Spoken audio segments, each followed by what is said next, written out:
let's look at problem B. In problem B, they give us two vertices and a set of asymptotes.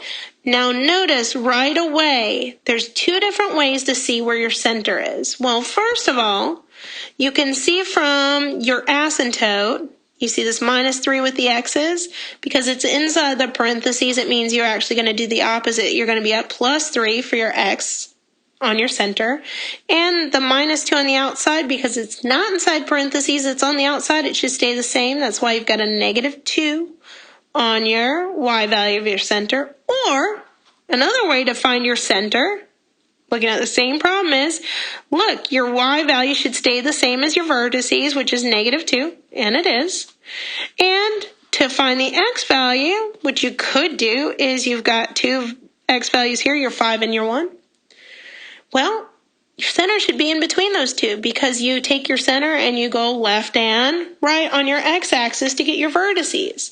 So to find out where the center would be, you do 5 plus 1, which is 6, divided by 2 is 3. So that's another way to come up with the same number, the 3, for your center, and the -2.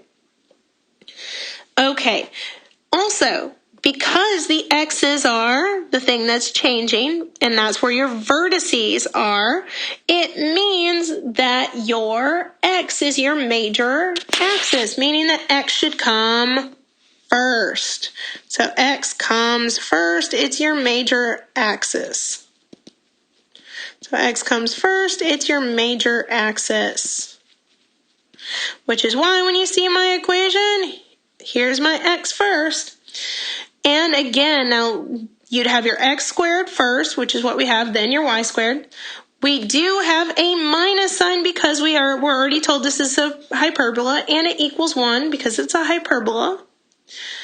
Now we'll use the center to put whatever's going to be inside with the x and whatever's going to be inside with the y. Because there are parentheses, we always do the opposite.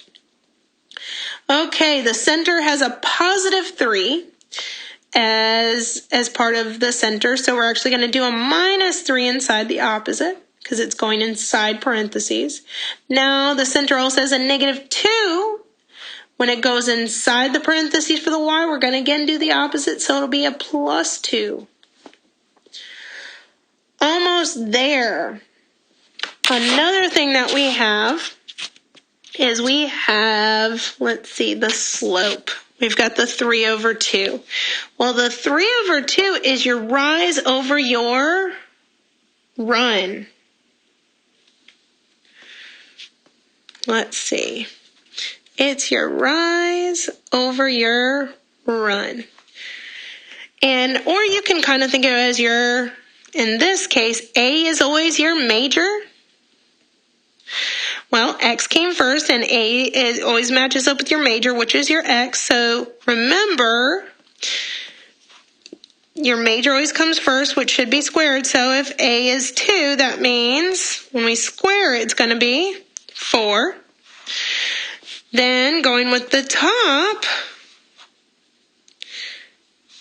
your B, your rise, which should actually match up with your y values, again goes on the bottom of your y values, is again squared. So if B is 3, B squared should be 9 under your y's.